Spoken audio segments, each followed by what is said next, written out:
На Чаньве начинается новый день. Под утро прошел небольшой дождь, а сейчас влажный воздух неподвижен, довольно душно. Сегодня готовим завтрак, не выходя из палатки, потому что снаружи очень много назойливых комаров. Завтрак максимально простой. Каша быстрого приготовления и чай с печеньем. Обычно утром не хочется сильно заморачиваться с готовкой, да и аппетит есть не всегда. А здесь проще некуда. Залил все кипятком и через пару минут готово. После завтрака сборы. На костре сожгли накопившийся мусор, затем разобрали палатки и после упаковки рюкзаков встаем на воду.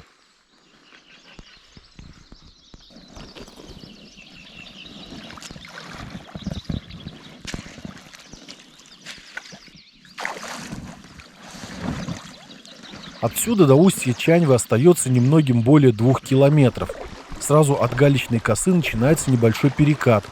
За вчерашний день Игорь неплохо освоился с управлением по крафтам и теперь умело обходит прижимы и нависающие над водой ветви деревьев и кустарников, которые на сленге туристов-водников называются расческами.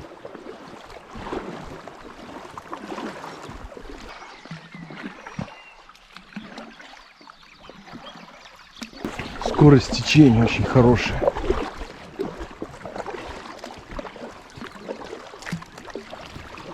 Однако сегодняшняя Чаньва очень не похожа на ту, что была вчера.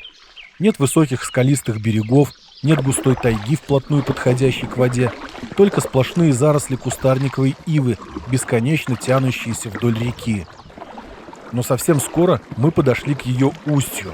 Здесь она впадает в крупную уральскую реку Яйву.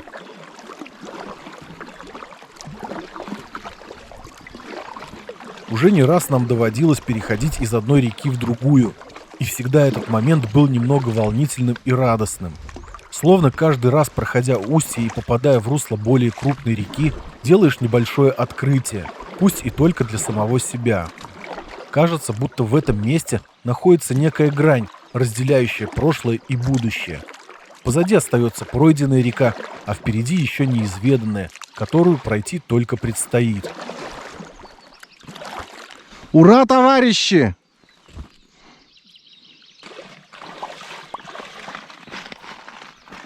А отсюда, с берега Яйвы, устье Чаньвы и вовсе трудно разглядеть. Затерялась она среди густых зарослей.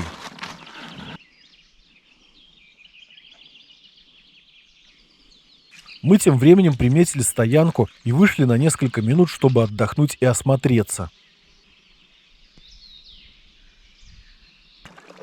Поскольку Яйва река крупная, я опасался, что ее течение может быть слабым и почти 40 километров сплава по ней нам придется налегать на весла.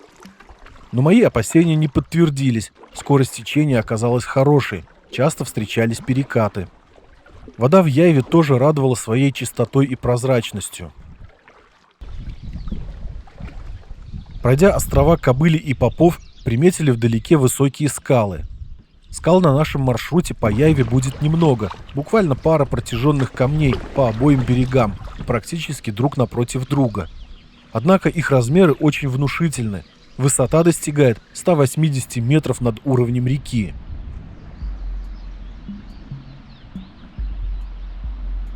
Первая скала, Тихий камень, возвышается на правом берегу. Уткнувшись в него, Яйва круто поворачивает налево и какое-то время течет вдоль возвышающихся над лесом останцов и скальных выходов. Где-то там высоко есть и пещера Тихого камня протяженностью 173 метра. Как же много в этих местах пещер. Кажется, будто найти их можно чуть ли не в каждой крупной скале, и, наверное, так оно и есть. Во многих пещерах в результате раскопок найдены культурные слои и множество артефактов из разных эпох, как более-менее современных от 100 лет, так и древних, возрастом до нескольких тысячелетий.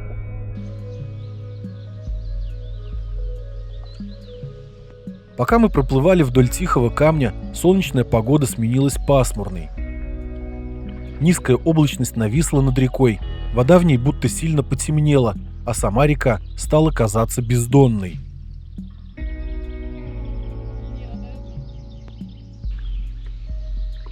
Постепенно скалы правого берега стали теряться среди деревьев, а на смену им на левом берегу, еще более высокой и протяженной отвесной стеной, поднялся камень Соколиный.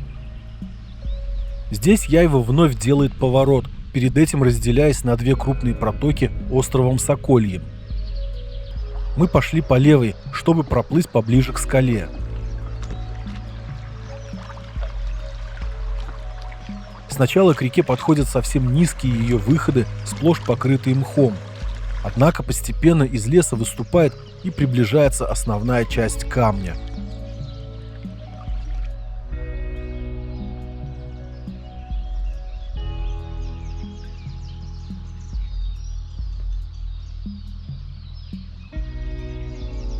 Порой не хватает даже широкоугольного объектива экшн-камеры, чтобы в кадр поместилась и невероятной высоты скала, и хотя бы узкая полоска воды. Насмотреться и налюбоваться подобными зрелищами просто невозможно. А как подумаешь, сколько времени понадобилось реке, чтобы проточить в этой толще камня свое русло, так вообще голова идет кругом.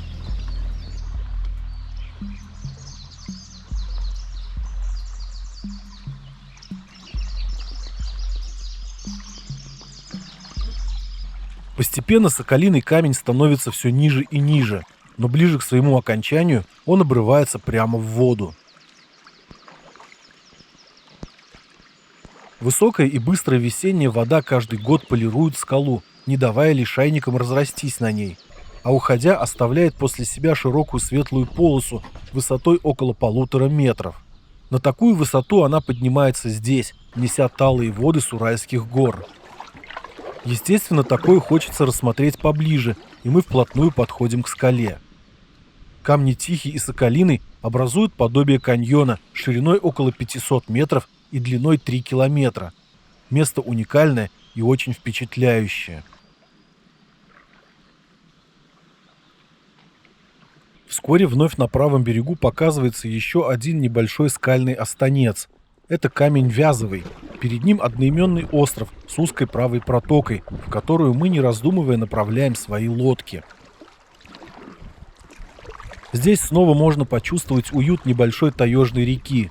Узкое русло, как недавно на Чаньве, нависающие над водой ветви деревьев, густая поросль кустарников и трав на расстоянии протянутой руки, да еще и высокий берег со скалами, возвышающимися прямо над головой.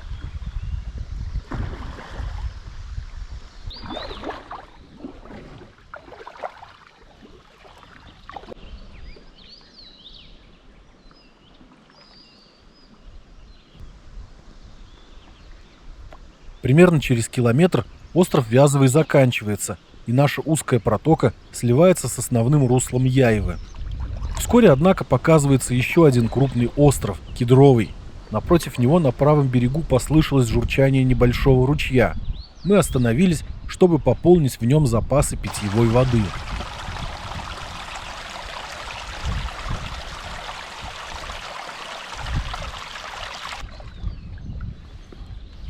После Кедрового острова, все на том же правом берегу, начинают встречаться постройки.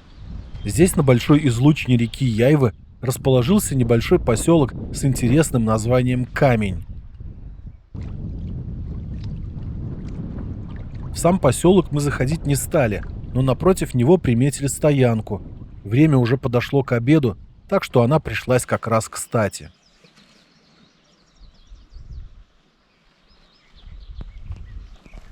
Взяв все необходимое для приготовления еды, поднялись на стоянку. Она оказалась весьма просторной. Видимо, здесь останавливаются большие группы туристов, сплавляющиеся по Чаньве и Яйве. Вокруг растут сосны, которые пожертвовали для нашего костра несколько своих сухих веток. На обед гречневая каша с мясом в сале.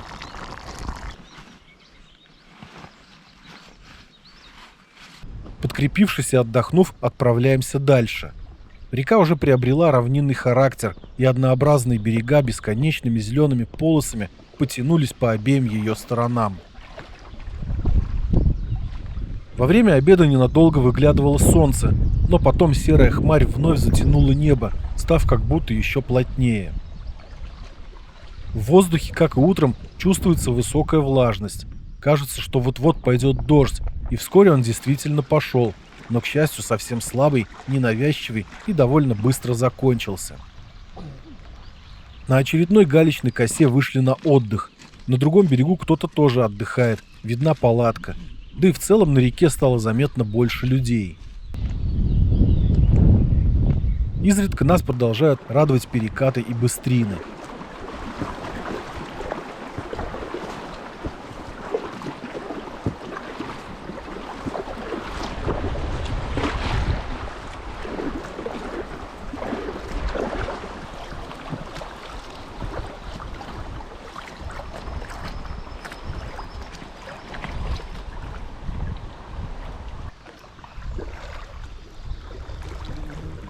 Ближе к вечеру, как обычно, появилось множество кровожадных насекомых. Мошки очень много. Вчера на Чанве были одни комары. И немного, совсем чуть-чуть мошки. А сегодня сплошняком мошка и немного комаров.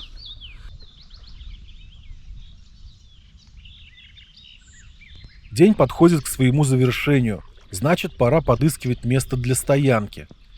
Как нам показалось, Яйва на такие места не сильно богата. Тем не менее, стоянки кое-где есть. Сильно рано становиться на ночлег тоже не хочется, поскольку планируем пройти сегодня около 30 километров.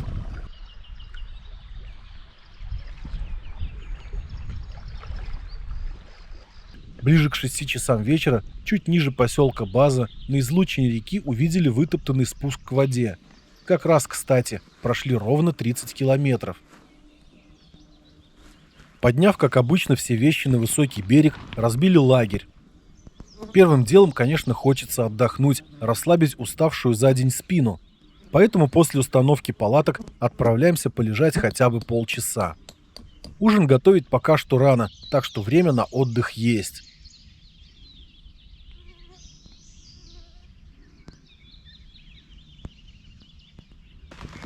Пока отдыхали, успел пойти небольшой дождь, ну а после его окончания можно начинать готовить. Снаружи очень много комаров, мошки и вдобавок еще сыро после дождя, поэтому готовим в палатке на газовой горелке. Поскольку котелок у нас маленький и в нем можно приготовить супа максимум на 2 человек, готовлю я сначала первую порцию для Вики. С Игорем мы решили покушать позже. Еду на каждый прием пищи для этого путешествия для удобства я расфасовал еще дома. В походе остается только высыпать заготовку в котелок, залить водой, посолить и варить в течение 15 минут. Главное, чтобы в палатку был приток свежего воздуха, иначе можно быстро угореть.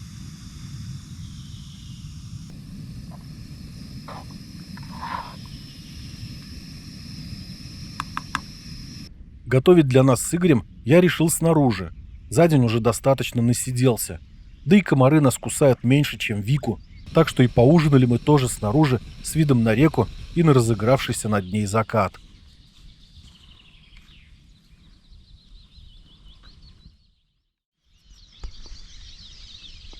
Утро нового дня. Очередные сборы. Проснулись сегодня пораньше, потому что этот день тоже обещает быть насыщенным. Кстати, сегодня первый день лета.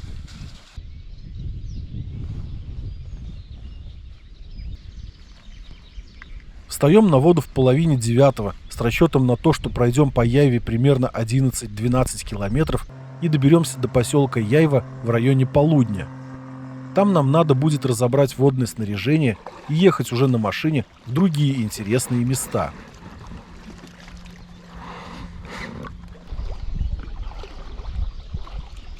К утру солнце наконец-то смогло разогнать серую пелену туч, затянувших небо еще вчера. Река разнообразием пейзажей особо не балует, лишь изредка разбавляет густую зелень рыжими обрывистыми берегами да желтыми галечными косами.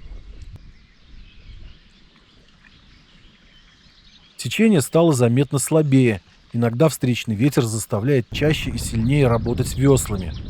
Меньше чем через час этот ветер пригнал новую непогоду, стало прохладнее. На отдых вышли в бывшем поселке Вижай. Сейчас здесь постоянных жителей нет, зато есть пара баз отдыха. Рядом с водой здесь стоит крытая беседка, а все остальные постройки спрятались за высоким берегом. После того, как мы вышли от Вижая, погода окончательно испортилась. Тучи стали еще ниже, а потом и вовсе зарядил дождь. Течение перед поселком Яево полностью исчезает. Мало того, что моросит дождь, а ветер тормозит лодки, так еще стали попадаться топляки, затонувшие стволы деревьев, которые среди волн почти незаметны. Приходится быть внимательнее, чтобы случайно не нарваться на такое бревно. В половину 12-го показались домики частного сектора Яево. Водная часть этого путешествия подошла к концу. Финиш.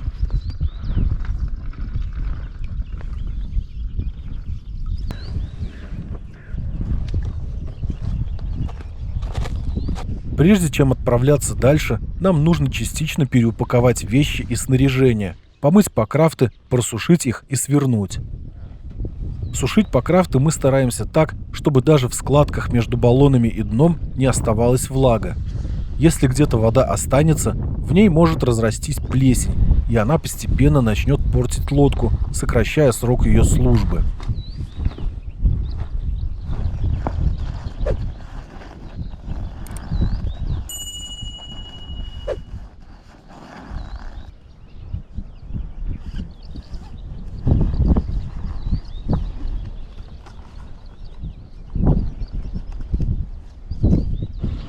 После того, как все вещи собраны и мы готовы ехать дальше, звоним тому же таксисту, что возил нас до Чаньвы 4 дня назад.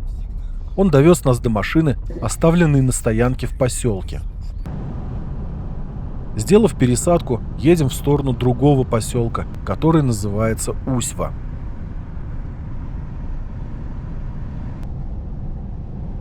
Поскольку Игорь уже много лет занимается палеонтологией, я решил заглянуть в город Губаха, который мы будем проезжать, и показать ему один интересный памятник. Это памятник пермскому периоду, выполненный в виде аммонита с нанесенными на его пьедестал названиями геологических эр. Лично мне он понравился и идеей, и реализацией. Название поселка Усьва неразрывно связано с двумя очень популярными достопримечательностями Пермского края, и при его упоминании, конечно же, всегда ассоциируется именно с ними. Самое известное из них – Усьвинские столбы, но на них мы заглянем немного позже, а сейчас идем к другому чуду природы – каменному городу. Для удобного подхода к скалам природный парк Пермский оборудовал здесь почти 1,5-километровый настил, чтобы можно было преодолевать сырые участки, коих здесь предостаточно. Каменный город условно разделен на две части – Большой и Малый. Мы в первую очередь направились в Малый каменный город, который находится немного правее основной тропы. Здесь в первую очередь взгляд цепляется за небольшой проход в огромном скальном гребне, и ноги сами направляются к нему, чтобы мы смогли оценить масштабы этого творения природы. Скалы каменного города сложены песчаниками, содержащими соединения железа, придающие им различные оттенки красного и желтого тонов. Все стены испещрены различными по форме и размерам углублениями и отверстиями, появившимися в результате процессов выветривания. Местами встречаются туристические стоянки, но идя сюда с ночевкой, важно знать, что поблизости нет источников воды, так что ее придется принести с собой. Вскоре тропа приводит нас на вершины малого каменного города. Виды с его скал открываются не только на так называемые улицы, кое-где просматриваются просторы на многие километры. Отвесные стены обрываются вниз на несколько метров, так что при посещении города в сырую погоду или зимой нужно быть предельно осторожным, чтобы не сорваться вниз. Благодаря легкой транспортной доступности это место чрезвычайно популярно у всех туристов. Сюда приезжают пешие группы, скалолазы, да и семьи с детьми встретить здесь можно всегда. Признаться честно, находясь среди такого грандиозного естественного лабиринта, и сам ощущаешь себя ребенком, попавшим в какой-то гигантский аттракцион. В каменном городе время словно останавливается, а ты напрочь забываешь о нем и бродишь от скалы к скале по узким улочкам, которые они образовали. И это только малый город. Уже стало интересно, что же будет ждать нас в большом.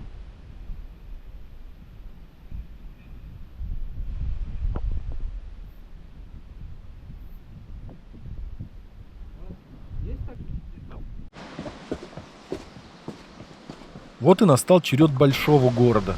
Обойдя все скалы, подходим к нему с северной стороны. Сначала кажется, что здесь просто беспорядочное нагромождение камней, но когда приближаешься к ним, они словно расступаются и открывают перед тобой новые улицы.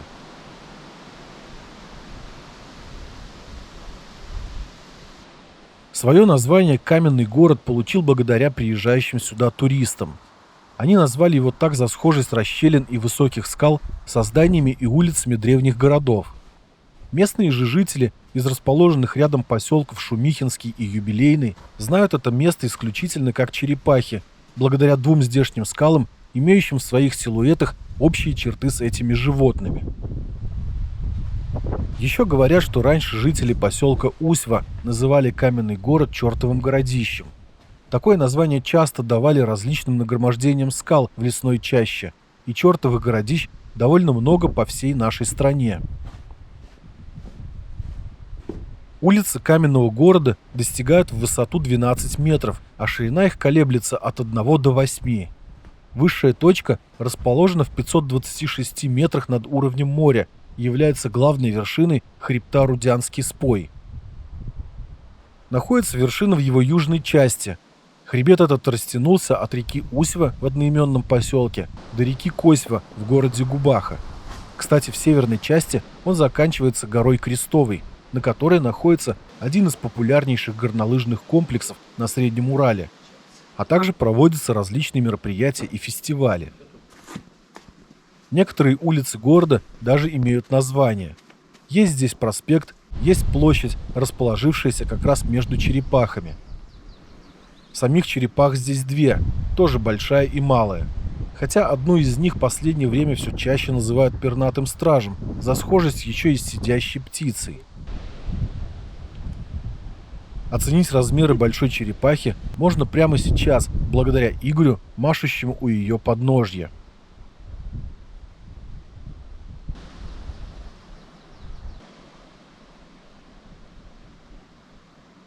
От большой черепахи открывается вид на малую или пернатого стража.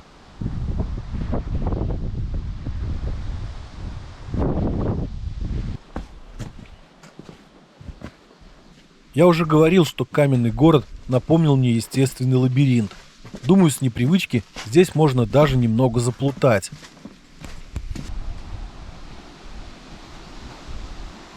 Змейки такие.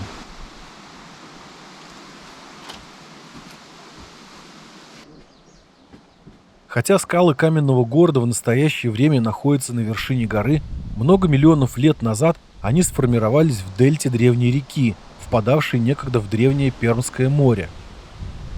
Происходившие в более поздние времена геологические процессы выталкивали их все выше и выше.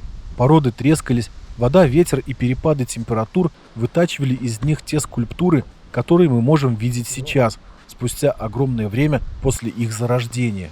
Место по-настоящему уникальное.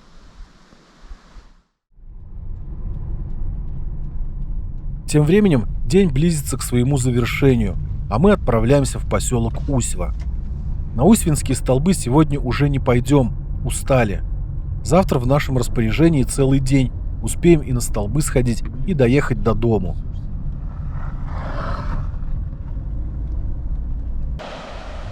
Проехав поселок по левому берегу реки, нашли подходящее для ночлега место и разбили лагерь. Рядом шумит то ли перекат, то ли порог, в прохождении которого тренируется большая группа подростков на покрафтах. Их лагерь находится чуть выше нашего по течению, поэтому после прохождения порога они берут покрафт в руки и идут с ним обратно. Таких ходок за вечер ими было сделано немало. Мы даже порадовались за них. Не у всех бывает такое интересное детство.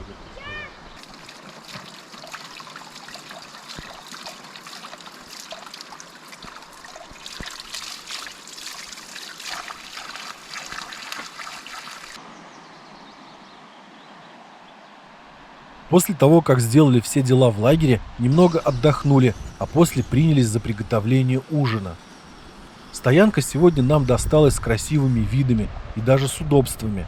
На ней оборудован небольшой стол. На камнях даже встречается наскальная живопись, но это, конечно же, нарисовали современные туристы.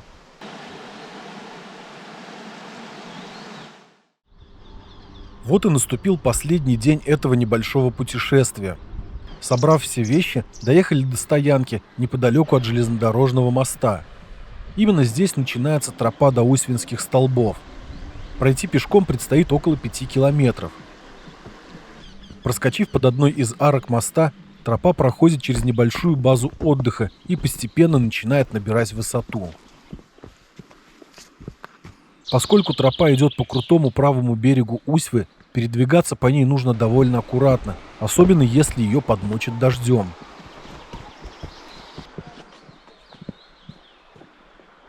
Примерно через 3 километра реку пересекает просека линии электропередач.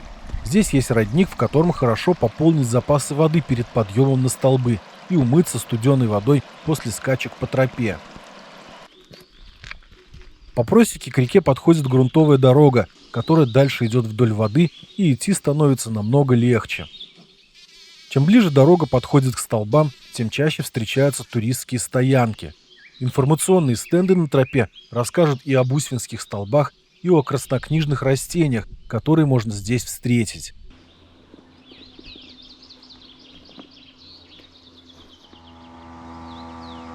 И вот мы уже почти подошли к этой огромной скальной стене. Прямо перед подъемом на скалу установлена смотровая площадка, которая, по моему субъективному мнению, мягко говоря, не вписывается в окружающий пейзаж. Сам подъем достаточно крутой, и в первую очередь тропа приводит нас к гроту Столбовому. Многие подобные этому гроты или пещеры на Урале были когда-то временными или постоянными пристанищами для древних людей. Также некоторые из них использовались как мастерские, хранилища для припасов и даже жертвенники. Не стал исключением и грот Столбовой. Обнаружен он был в 1965 году, и проведенные здесь в этом же году раскопки показали, что в гроте Столбовом несколько тысячелетий назад была мастерская по изготовлению орудий. Помимо этого над гротом разжигался сигнальный костер. В слагающих его своды, да и столбы в целом песчаниках можно встретить окаменелые остатки древней морской фауны, еще раз напоминающие о том, что много миллионов лет назад эти места были дном древнего моря. Поднявшись от грота Столбового еще немного, оказываемся на первой смотровой площадке Усвинских столбов. Вдаль на целый километр уходит отвесная стена этой грандиозной скалы. Внизу излучины реки с небольшим островом, по обоим берегам вздымаются бесконечные волны зеленой тайги.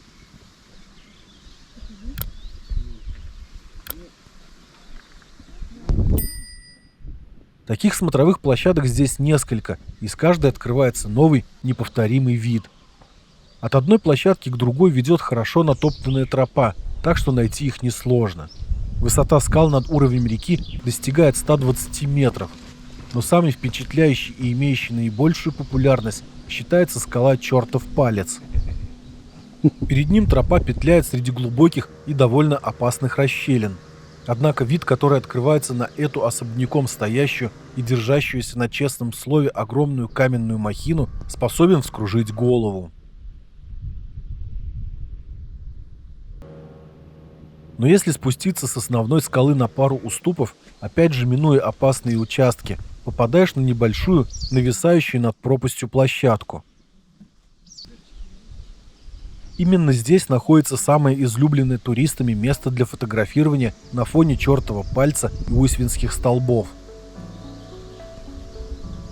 Чертов Палец, в свою очередь, привлекает альпинистов, которые, забравшись на эту 70-метровую отдельно стоящую скалу, получают довольно необычные фотографии.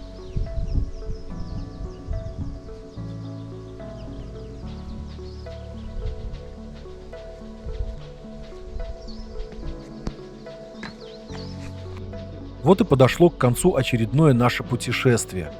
Уже не в первый раз Средний Урал одарил нас незабываемыми красотами и впечатлениями. И я уверен, сделает он это еще неоднократно.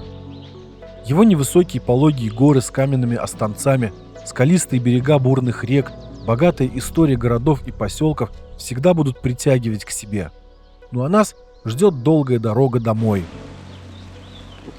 Друзья, если вам понравился фильм, подписывайтесь на канал. Также предлагаю подписаться на группы ВКонтакте и Телеграм. Перейти к ним можно по QR-кодам на экране или по ссылкам в описании. Большое спасибо за просмотр и до скорых встреч!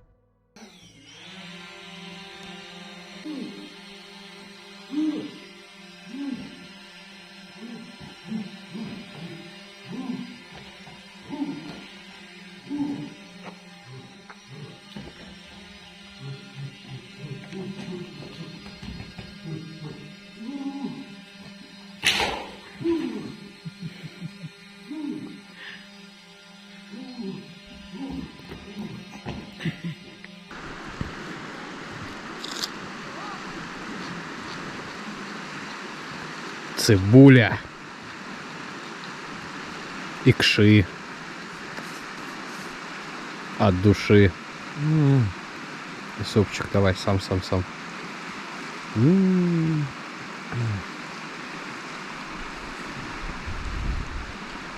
Просто обалдеть!